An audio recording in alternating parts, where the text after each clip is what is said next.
I welcome you all to the Ministry of Foreign Affairs. Let me begin with an important announcement and a sort of a curtain raiser that to the visit of the Prime Minister of Pakistan to Iran and Turkey.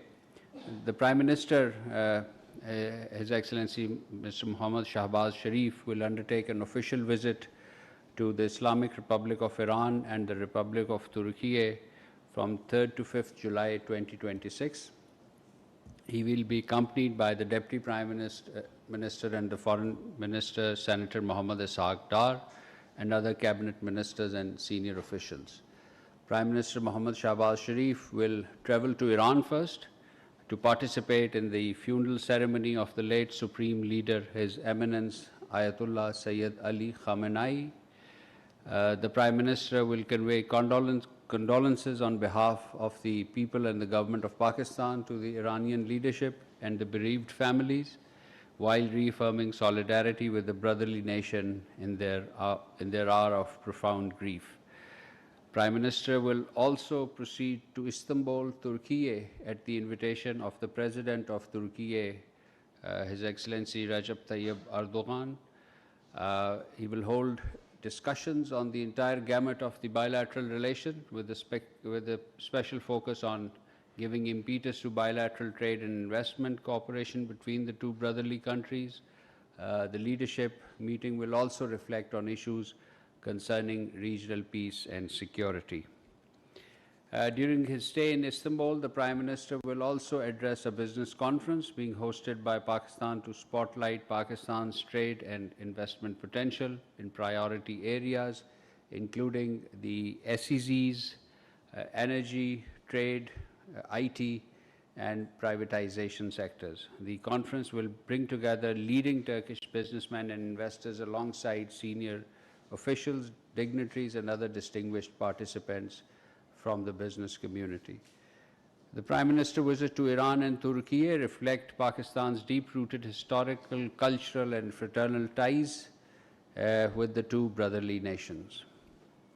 Moving on to the Iran-US standoff and the situation in the Gulf region, Pakistan has stepped up its diplomatic engagement with key regional and international stakeholders, as well as the principal interlocutors, to facilitate earnest follow-up and implementation of the Islamabad MOU between Iran and the United States, in line with the joint statement between Pakistan and Qatar issued at Bergenstock on 21st of June.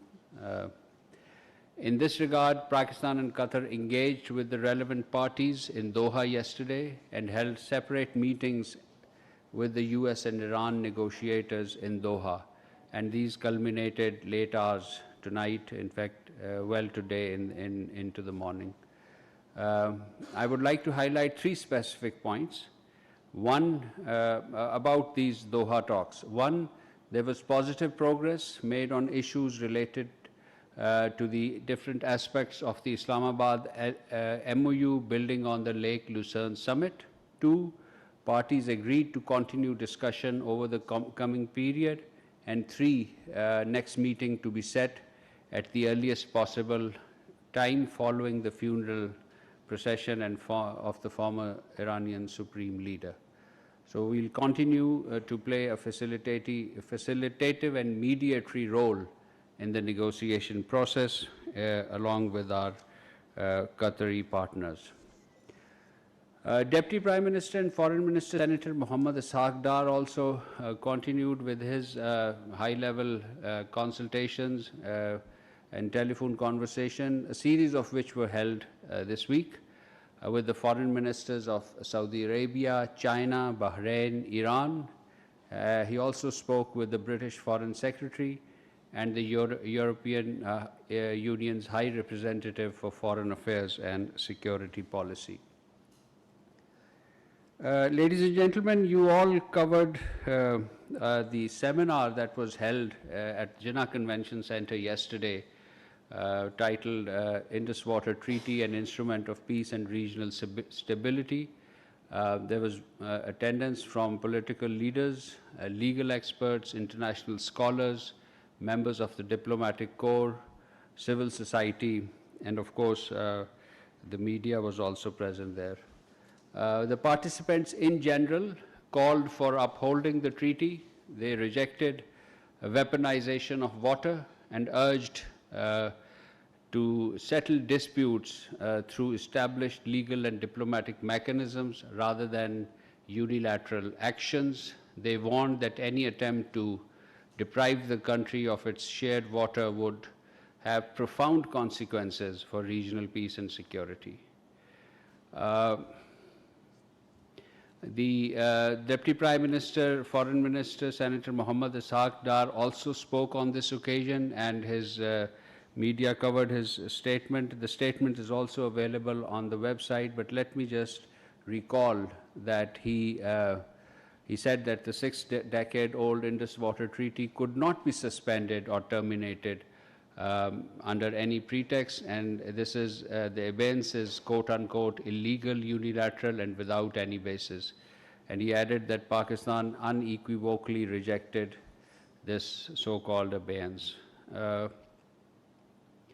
Pakistan also, let me add that Pakistan also rejects India's attempt to invoke baseless allegation of terrorism as a pretext for placing the Indus Water Treaty in abeyance and obstructing the lawful flow of the Pakistani shares of the Indus waters.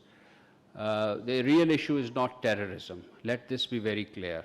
The real issue is not terrorism. The real issue is the growing disposition within the Indian leadership to treat shared international river system as a strategic asset that can be controlled, withheld, or diverted at will.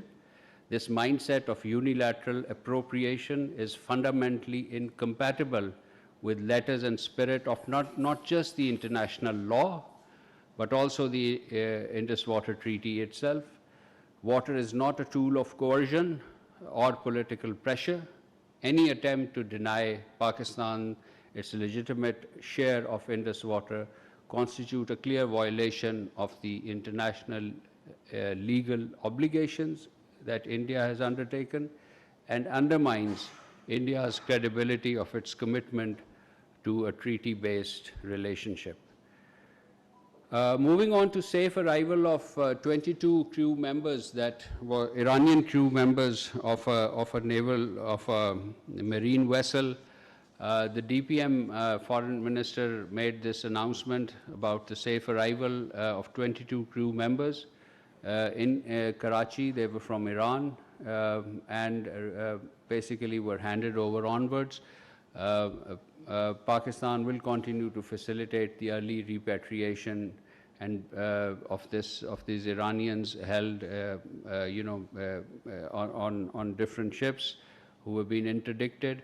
And the total number of Iranian nationals repatriated through Pakistan is now over 70. On 29th June, ladies and gentlemen, the United Nations Special Envoy to Combat Islamophobia, Mr. Miguel Angel Maritonis, called on DPM Foreign Minister Senator Muhammad Ishaq Dar. He commended the special work being carried out by the Special Envoy to address the challenges posed by Islamophobia and expressed Pakistan's full support for his mandate and hoped that early finalization of the UN Action Plan to combat Islamophobia would provide the necessary framework for combating Islamophobia nationwide. You would recall that this appointment of Special Envoy was indeed a Pakistan's initiative at the UN General Assembly, which the UN General Assembly adopted, and now the Special Envoy is functioning. Let me very briefly touch on the Operation Ghazab lil Haq and Azm-e-Istehkam. Following the recent terrorist attacks in Khyber Pakhtunkhwa, Balochistan, Karachi, and elsewhere, the security forces launched intelligence-based operation under Operation Ghazab lil Haq. And on 28 June, 4 terrorists, including a high-valued Khawariji commander Khan Farosh Abul Zabal, along 3 other terrorists belonging to the Indian proxy Jamaatul Ahrar, were killed in Bajaur.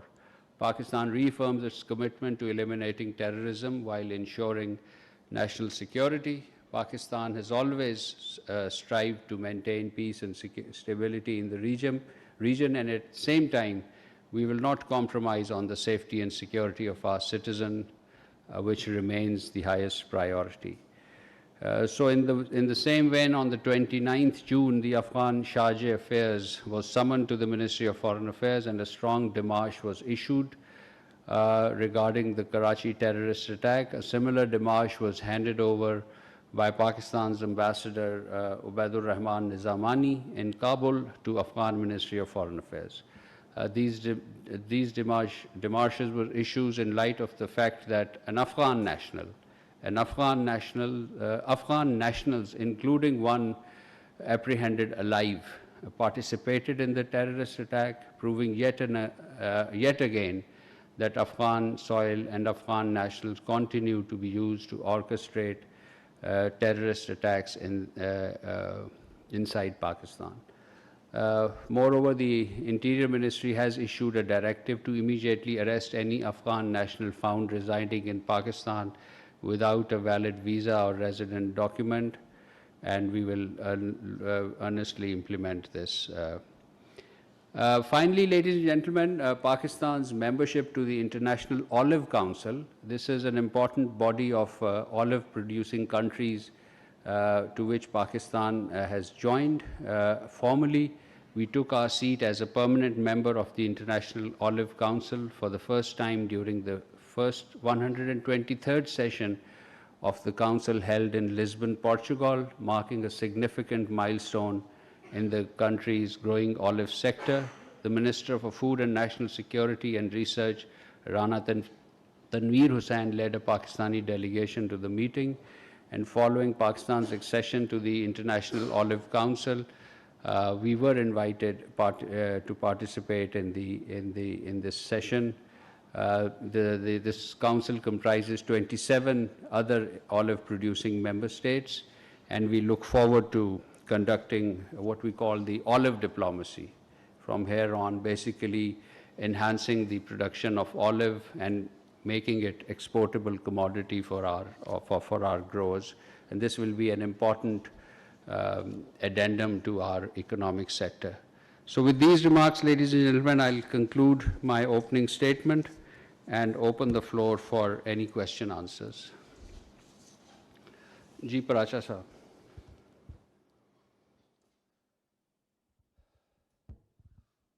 Thank you so much, Excellency. I have questions about India and Pakistan, sir. My first question is that yesterday, in pursuance of 2008 Consular Access Agreement, the lists of the prisoners were exchanged. But I really found a discrepancy in a way that India handed over a list of 439 Pakistani prisoners in their jails. But Pakistan maintained that, in fact, there are 753 Pakistanis detained in Indian jails. So what about these around 100 and so Pakistanis languishing in their jails, which are unaccounted even? My second question about the India-Pakistan relation is that over 100 eminent personalities from India and Pakistan, 61 from India and 56 from Pakistan, and even from Pakistan, Honorable former Foreign Minister Khurshid Mahmood Kasuri Saab, or Excellency Shamshad Ahmad Khan Saab, or Ashraf Jahangir Qadi, and from there, 3 former Chief Ministers of IIOK, they have written letters to both the Prime Ministers for dialogue, normalcy. So how Pakistan responds, or India should respond to the voice of these people? And my third question, brief question, is whether a seminar on Indus Water Treaty can ensure release of Pakistan's due water share and Pakistan can be preempted from being converted to a barren land without water. Thank you. Let me answer this. We'll take the other questions as they come. First of all, on your questions about the list of prisoners, yes, I did see your tweet titled discrepancy. As you know, we have seen this. You have seen this. We handed over a list of 753 Pakistani prisoners to India yesterday. The list is meticulously compiled and maintained by the ministry and our mission in New Delhi. It documents all reported cases of Pakistani nationals detained in India. including those identified through newspaper reports, notification from families, and information received from official channels. This is the list that exists. We pursue each individual case through its various stages, including the provision of consular access, confirmation of nationality, and eventual release and repatriation to Pakistan. While I cannot speak to the methodology used by the Indian side about how they prepare the list of Pakistani prisoners, we consider our list to be authoritative, authentic, and it's an authentic record of Pakistani nationals detained in India. The government of Pakistan will continue to take all steps possible to secure the early release and repatriation of Pakistani nationals detained in Indian prison. And in this regard, our dialogue through usual diplomatic channels with India will continue. On your second question about the letter of eminent personality, these are private individuals. They are fully competent to write anything. The government of Pakistan and the Ministry of Foreign Affairs, we neither endorse nor reject, and we do not have any particular comment to offer on it. The Indus Water Treaty Seminar basically, as I said, was an important forum to take into account the legal foundation of the treaty itself, the salience of the treaty under international law, particularly under international water law and management of transboundary rivers.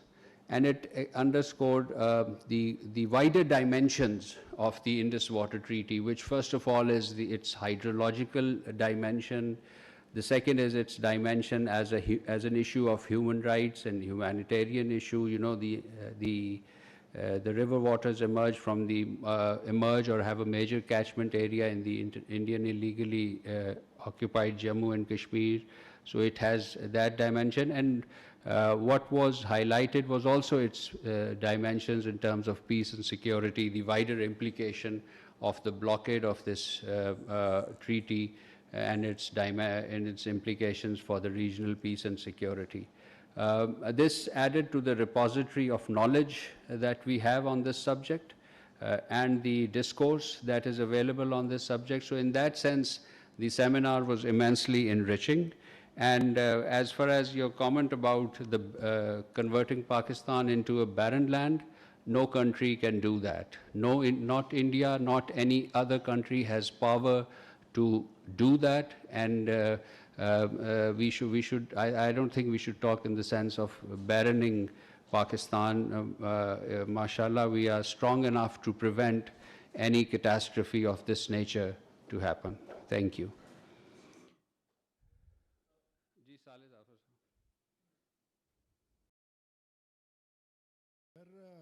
Thank you very much. Indian spokesperson has alleged yesterday that Pakistan, a place named Farooqabad, a Gurdwara of Sikhs, has been demolished by some unknown persons. I wish to have your comment and confirmation about this information of Indian spokesperson. And incidentally, this has come from a country where the mosques are being demolished, are being converted into the temples forcibly. Thank you very much. Yes, I saw that statement by the Indian External Affairs Ministry. We have ascertained details. This was a Gurdwara which was not practiced for worship anymore. There were no Sikh community, I understand, in the vicinity that would use Gurdwara for its religious purposes. So accordingly, this facility, this building was under private tenancy. The structure was old, in a dilapidated condition, and posed a potential risk to human life surrounding private property. And surrounding private properties in the vicinity of that building, they feared that the building might collapse in the upcoming rainy season. As you know, there was an incident in Lahore as well, so there was a fear in the community. And as a preventive measures, the tenants initiated the work on this on the two section of this 7-part Gurdwara, and on 24th June. And I must underscore that this action was undertaken without the permission of the Evacuee Property Trust Board, ETPB, and in violation of the ETPB bylaws. So accordingly, the immediate remedial action has started and was taken to address the situation. The board halted the tenants' unauthorized work on the same day on June 24. They had